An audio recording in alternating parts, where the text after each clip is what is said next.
Welcome to another episode of the Total R&B Podcast. My name is Loreena, and today's guest is a singer-songwriter who was born and raised in Haiti, came to the U.S., now living in Atlanta by way of Boston. And in 2017, he released his first project called Exhale that you can listen to now on SoundCloud. And then in 2018, he came back with another project called Back and Forth.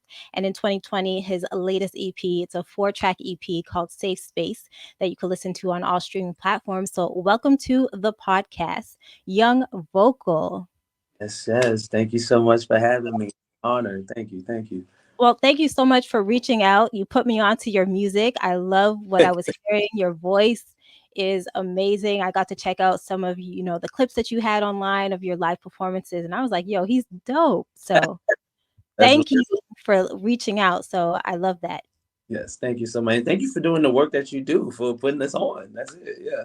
No, of course, it's great because I get to discover new artists that it probably wouldn't be on my radar here in Canada. So Right. it's really cool, and just to see everybody's story, how they're emerging and where they're going, and then following you now, like I'll get to see, as your star rises and the different things that you accomplish. So it's pretty cool. So Right. I'm happy to do this.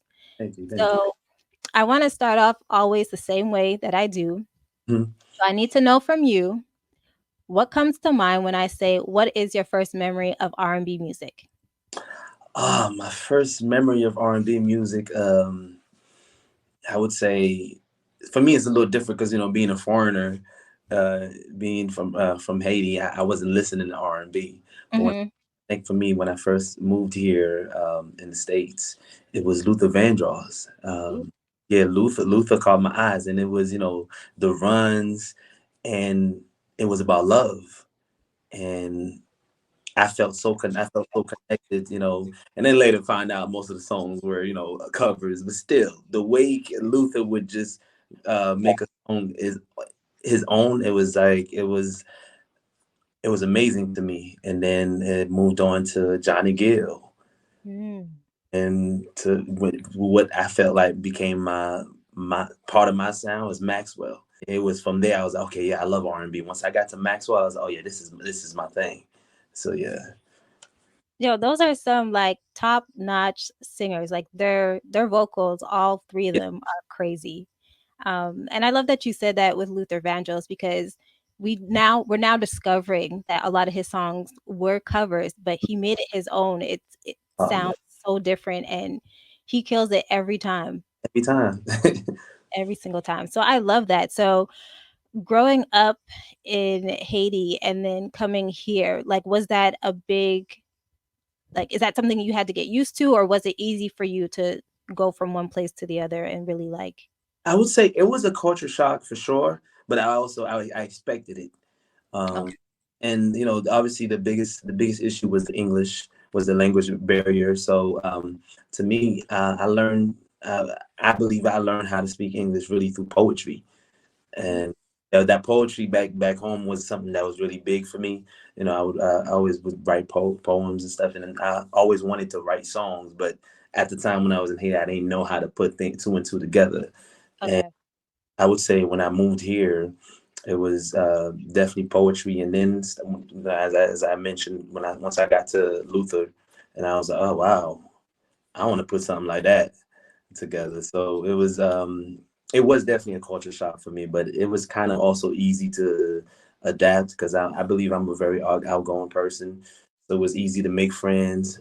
And then also being a singer, it was kind of also easy, just the fact that I could sing a note or not, so people automatically gravitate to me and be like, oh, okay, he's a singer. He don't know English, but we're gonna be friends. So No, yeah. I can see that definitely helping, like, getting people around you, like, "Oh, he's got a good voice." Right. Probably asking you to sing all the time and different things like that. I was a walking jukebox, so yeah.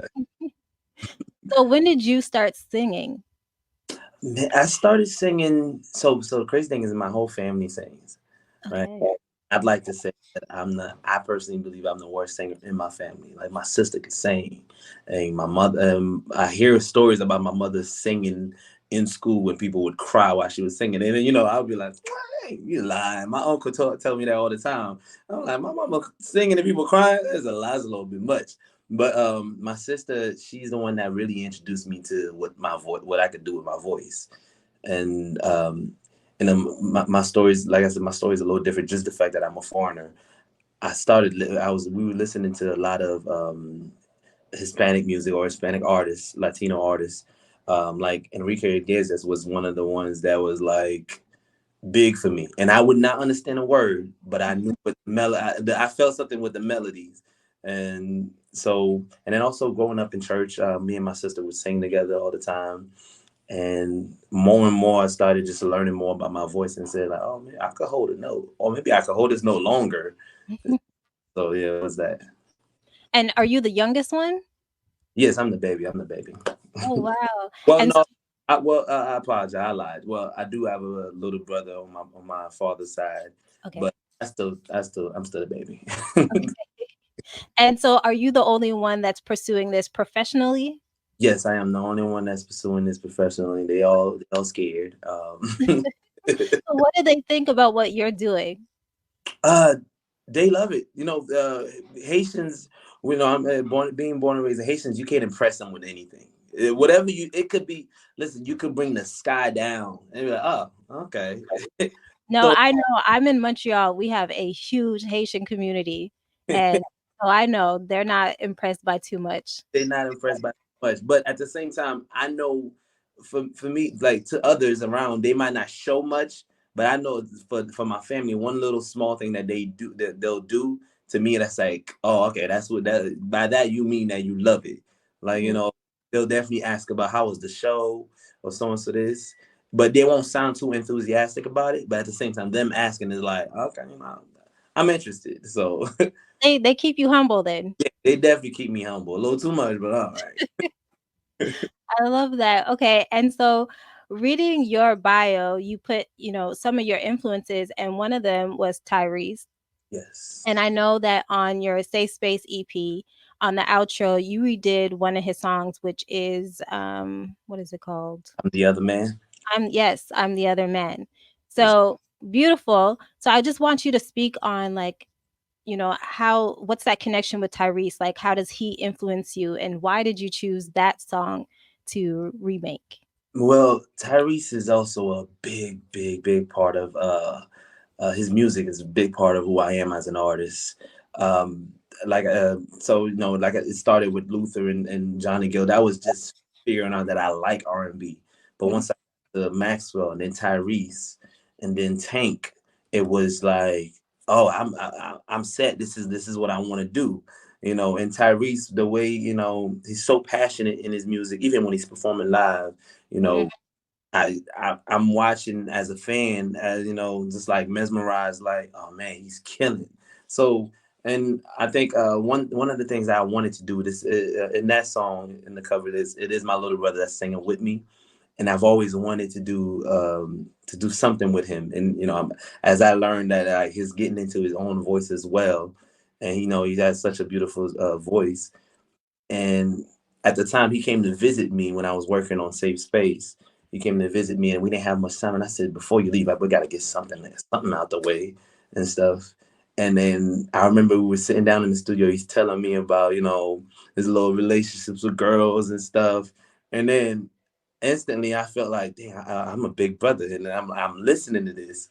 And then as he's saying it, and instantly like the that song came to mind because he's telling me about some things, and I'm like, okay, you young, we're gonna let you slide with this, but I but like that song was one of the songs to me that I felt like we connected, and it was only a matter of time for us to hurry up and get it done. Yeah. Okay, and you were mentioning working on music, writing songs. So, how did you get into songwriting? Was that when you were reading poetry, when you were like learning English? Like, how did that start? So songwriting, I got into that, and I remember I have a mentor that I met when I was about 12 or 13, and I was in middle school at the time, and his name is David Palacio out of Boston, and it's from the Mildred Ave Community Center. Shout outs to them. And I met him. He's more of a rapper type of guy, and he wanted to get into producing, but he's so, he's a 90s era type of guy, so he's definitely raw hip hop, up north, 50 Cent, all of those, Mhm. Jay-Z. And then here I am coming in an R&B singer and still learning English. And he actually taught me how to, he actually helped me write my first song. And I remember the song was called So Sorry. And at the time, I had hurt somebody, emotionally, and then I was just expressing myself. And everywhere I was repetitive in my words, he would show me how to say this in a different way. And so like till this day, we still very good friends. He's my big brother, my mentor. Every song I ever wrote, I send it to him first before I release it. He gives me his input. So we started growing together. As he's learning, I'm learning. And it was also me being a sponge of just like, he even though he might not know how to do this fully, but he knows more than me. So he's the one that got me to write my first song. And yeah, I'm so grateful for him though. Yeah. That's dope. And do you ever get like nervous about putting out any of your songs because they're personal stories or anything like that? That's every song. every I'm in this as I'm writing, I'm nervous. And I'm like, and sometimes, as an artist, and I think I speak for all artists when I say like we are our own biggest critics, Mhm. where sometimes when I write, um, I understand that it's coming from the heart, but at the same time, I have to connect to what's happening now, or what the people, what do they want to hear now, and stuff. But it's like trying to make sure I have that balance of like still being true to myself, but also not forgetting that the artist is gonna listen to this. I can't go so deep into myself, and then like I'm talking about something completely that they don't understand. So it's Okay. like, um, to me, it's definitely, it's difficult, but at the same time, being nervous, I get nervous all the time. But I also know how to just let go of this nervousness and just be like, hey, whatever it's gonna be, it's gonna be, and whatever you make out of it, I'm receiving it, so it doesn't matter. Yeah. Well, I feel like it's working out really well for you because even when you released your first project, there was a standout track, Melanin Monroe, Mm. and it had over 50K views within the first 4 weeks that you put it out. And it also got like some media coverage about it as well. So, what was going through your head when you saw that that track was taking off? Oh man, what was going through my head was, at first in the beginning I was like, "Oh, I made it," and then and then my family humbling me, reminding me like, "Hey, let's slow down," letting me know like this, you have so much work to do, and Yeah. stuff. But at the same time, it felt so good to know that like, and because the song is talking about, it's literally representing us. Well, this month is Women's Month, so it Hmm. was for me. It was really representing, the love I have for Black women, for our skin and stuff. So it was like, um, it was beautiful to have so many people that collaborated with me in the project, even when we released the video at the time. And every time I go back and look at the video, I look so young and so naive. But it's like in the video, we had a lot of different, Black women that came and be a part of the video. They look so beautiful, and it felt like the city was actually behind it, because the city of Boston, it felt like the whole city was behind it, because people and I started getting calls and more shows was coming up pretty fast, and it was a beautiful thing. It's a feeling that I still remember it to this day. No, that's amazing. And I love that you had that support from the city Oh because yeah, that's always a huge deal. yeah. Um, did that like light a fire under you or confirm like this is what I'm supposed to be doing? It definitely did. It definitely light a fire under me, and at the same time, I was also in school, well, like while I was going to college, and being a Caribbean is, you gotta go to college. It's a must. There's no question around it. You gonna not just go, but you gotta finish. Yeah. It was also very important to me to finish, because I wanted to give that as a thank you to my mother, for all the work that she's done, and that was very important to me. So to me, I felt like, okay, I can do the music, but I gotta finish this. I gotta do that for her. So it definitely lit a fire under me. But at the same time, while going to school, juggling that and then the music, it started like I felt like I at some point I lost a little bit of fire. But Okay. but at that moment, for those 4 weeks, you couldn't tell me anything. Like so No, yeah. no, I feel that too. And what did you end up graduating in? I graduated in public relation minor in marketing. Oh, cool. So then that also helps you when it Yes, comes that to your that was music. that was exactly the plan. My mother wanted me to go to school for nursing, and she don't know this, but we gonna tell her that.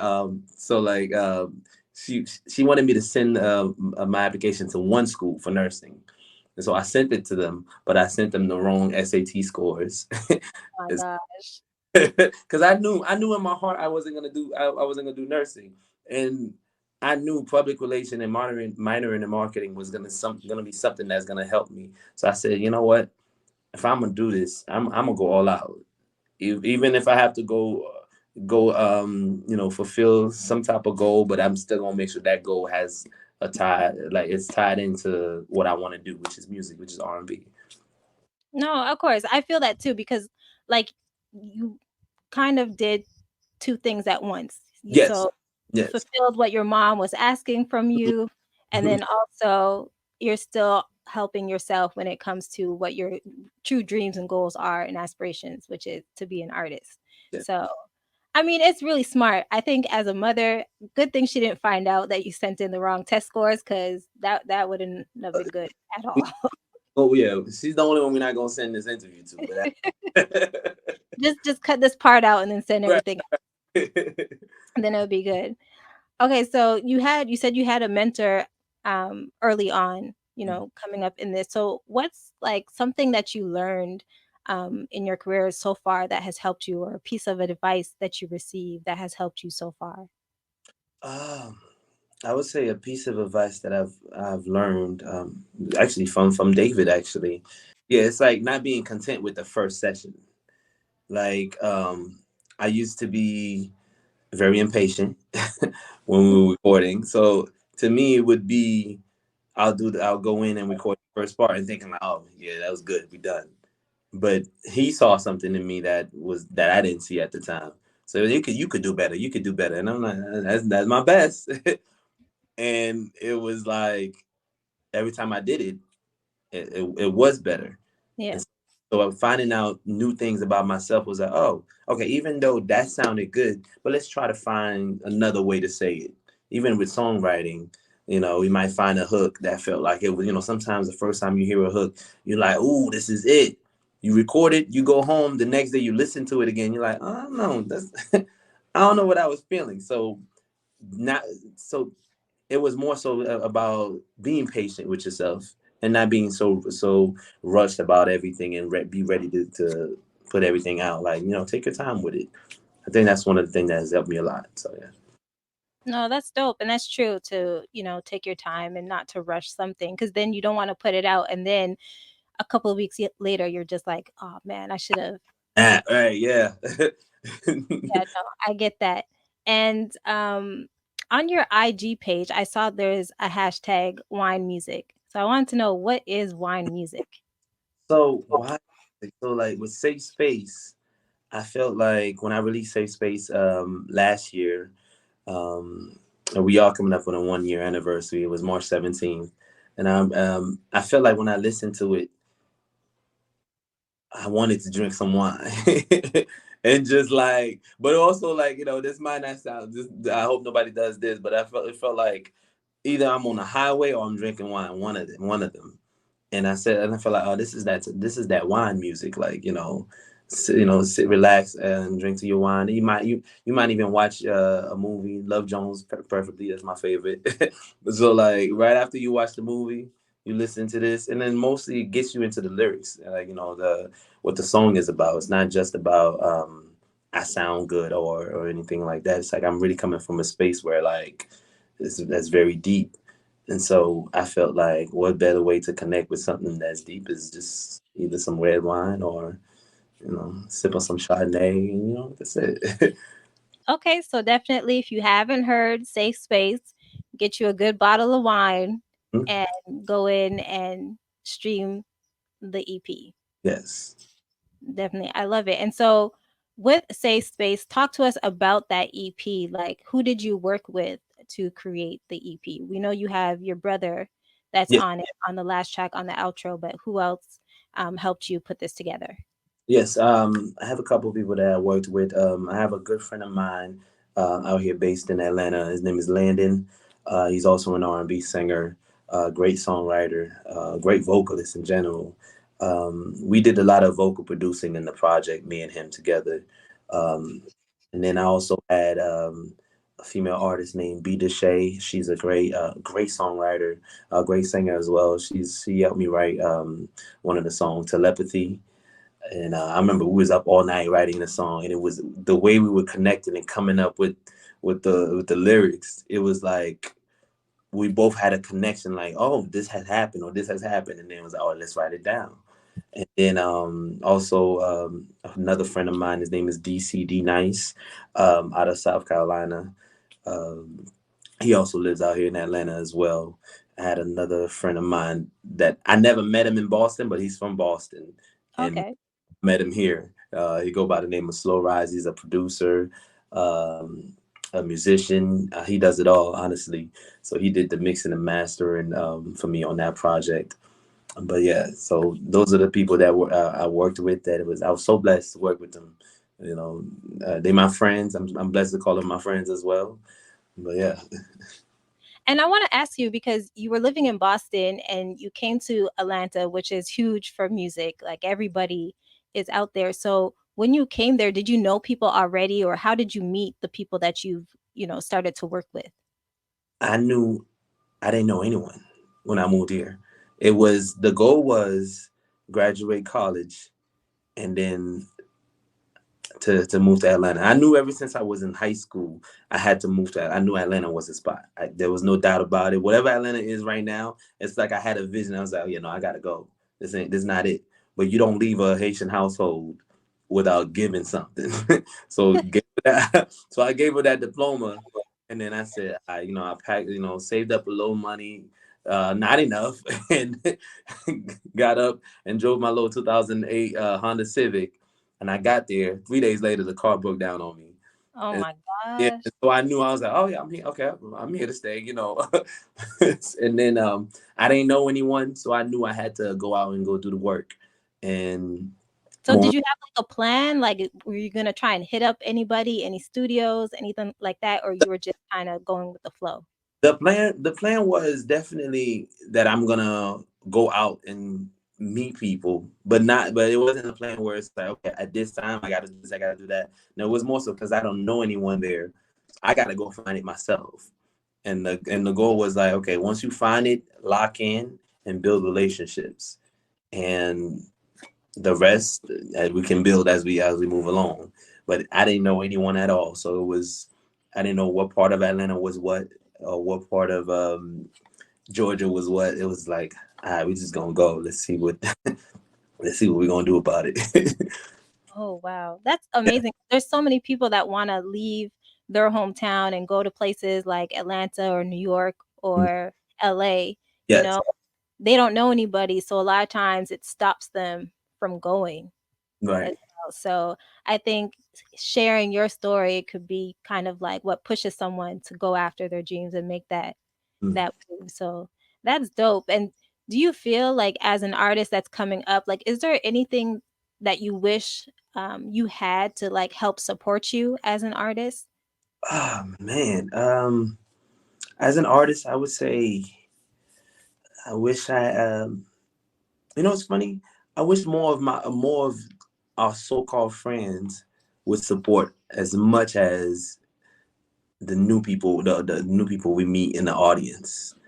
And Hmm. I think for any artist, if your friends support you the way a random person in the street supports you, like just even reposting your music or anything, I think we would have made it a long way. And I wish there was more people that wanted to collaborate more. instead of just trying to get it done on their own. And I feel like, and that's why, like, with the friends, people that I've met here, like with Landon, Slow Rise, or even DCD Nice, some of the great artists I've met here. We've grown to the point where we've collaborated. Like me and Landon, we actually have shows that we'll do together, and then we are planning on doing some other shows for this year as well. So it's like I wish there was more of that, and where it wouldn't have to be just me and him. Because I've reached out to other people before, and then they wanted to do their own thing only, and it's like we still at the same place. If we collaborate, your people and my people together, it'll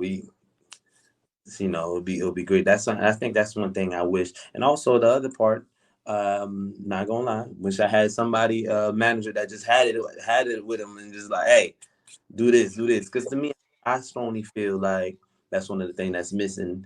There's the marketing or the help, because and marketing comes with money, you Mm, know, get that. So, because I feel like the music part, the musicality of it, you can leave that up to me and my friends. We can get that done. The performance, we can get that done.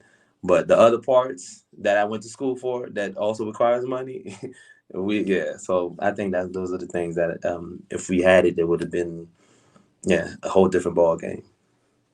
So you just said a handful that I definitely agree with, because so many people, not even artists, but like entrepreneurs, they it's always a shock when the people closest to them aren't supporting their business, but then some random person that they met on Instagram only, don't even know in real life, those are the people that are really cheering them on and like supporting them, even with a repost or a comment on their post or saving their post, like doing whatever they can to assist. So I Right. think people are going to get that all the time, unfortunately.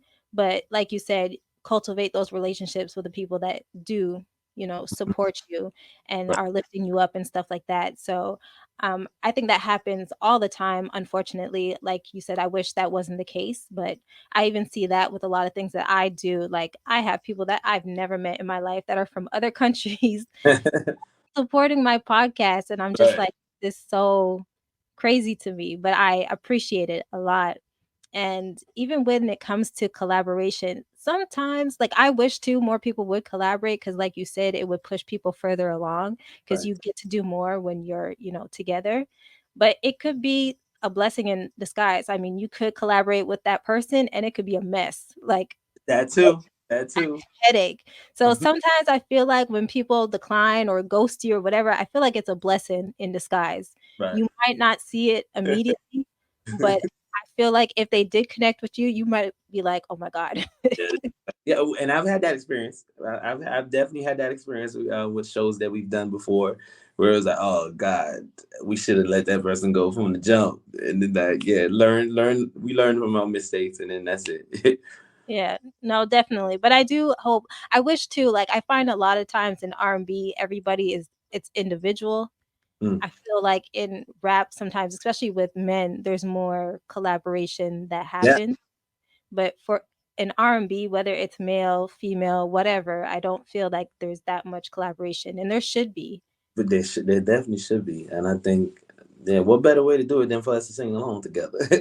So Exactly. I remember like back in the day, there would be different collaborations and it would be so dope and the music was so good. But I don't know, it kind of like dwindled off, I guess, when R&B started to take a backseat in mainstream music.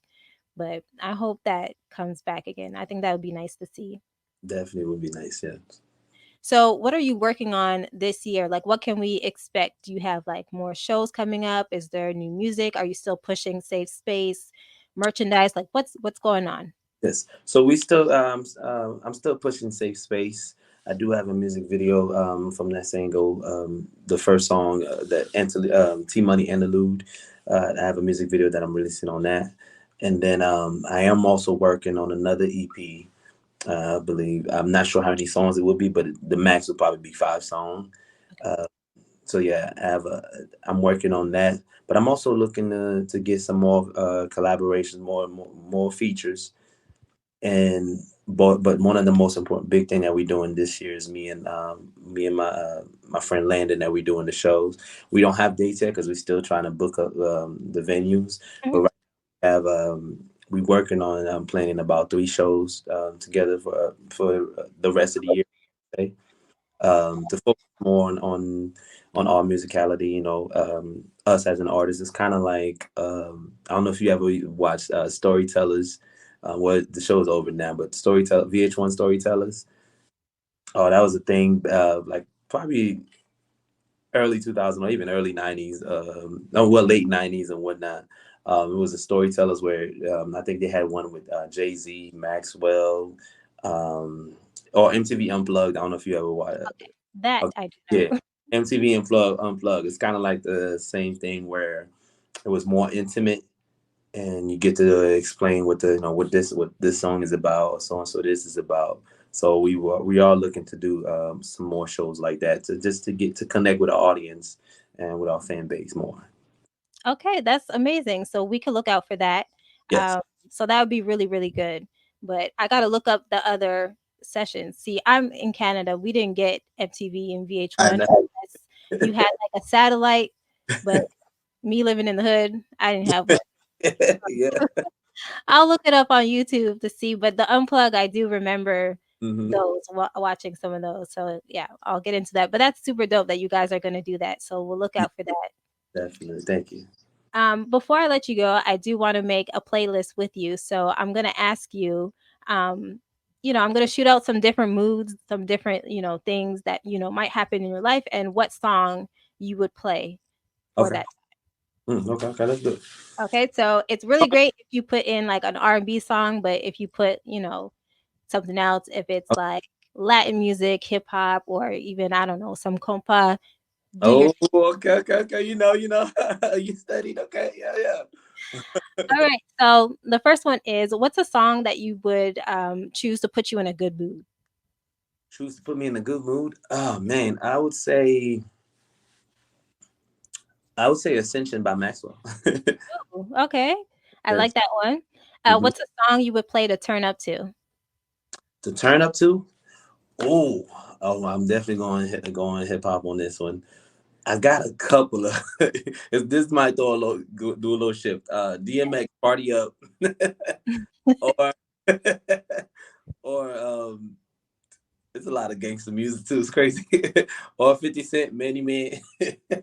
Okay. um, Those are all classic records anyways right. that they play in the Right. party all the time. Let me see what else. We're gonna go with DMX Party Up. DMX Party Up. Okay. Yeah. Okay. What's a song you would play when you're in love? Oh, when I'm in love. Oh Mhm. man. Um, I would say definitely Fiending by Jodeci, Oh, okay. or man, I love that song. Faith Evans. As soon as I get home. Okay. Yeah, I love that song. It's like what? Yeah. Yeah, no, her voice is just Oh one yeah. of my favorite voices. Um, so the opposite now, what's a song you would play during if you're going through a breakup? Any Brent Fire song. Just put on uh, the whole the press play. whole playlist. I would say for a breakup, I would let me see. For a breakup, I would choose my own song. Okay. Uh, Which it's one? called "Could Be Us" from the Back and Forth project that I released back in 2018. It was featuring my one of my good friends as well. He's an artist. His name is Pack. Um, I would definitely say "Could Be Us," and just talking about like this could be us, but you was playing around, so it's like yeah. Okay, feeling that. What's a song you would play when working out? When working out, Mhm. oh man, I'm going. I think Sungba by Asake and Burner Boy. Okay. I Yeah. probably know the song, but I just don't know the names of any of the Yeah. songs. Well, like Sungba. Yeah. I'm a big Burner Boy fan, so yeah. Okay, definitely. He's good. Have you seen him in concert? Just saw him on Sunday. No, Oh, Saturday night. I just saw him Saturday night. Yeah. how was it? It was amazing. It was a long concert, but it was amazing. This was my second time seeing him. So yeah, it was definitely amazing. Yeah. Yeah, no, I didn't get to see him this time around, but I saw him before, and Yeah. I love his energy on Oh, stage. the first time when I went, it was something different because it was just like energy to me was so. I don't know if it's because it was the first time, but Mhm. it but I was like, oh yeah, yeah, he kill it. Yeah. Yeah, no, he's really dope. What's a song that more people should know about? More people should know about.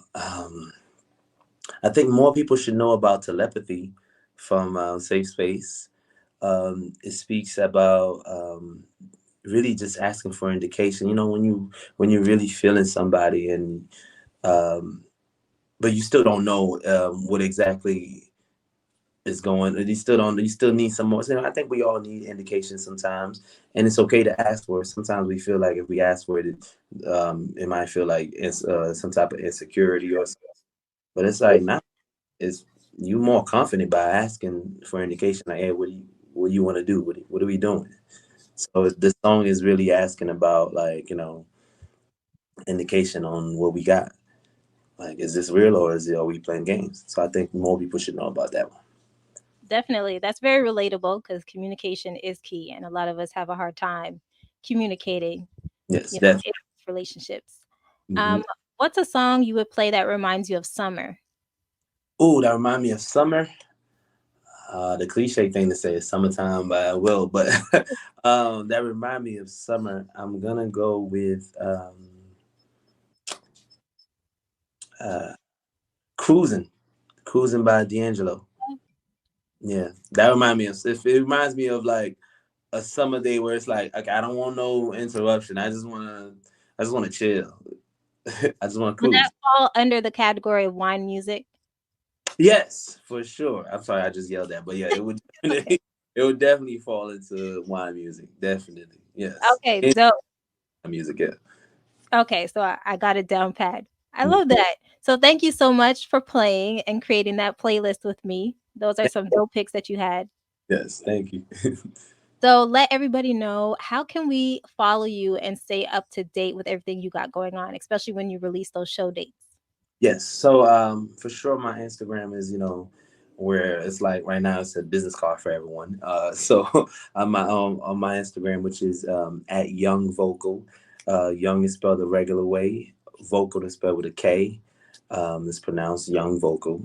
If you just type that in, and that's where I'm at, you'll find everything.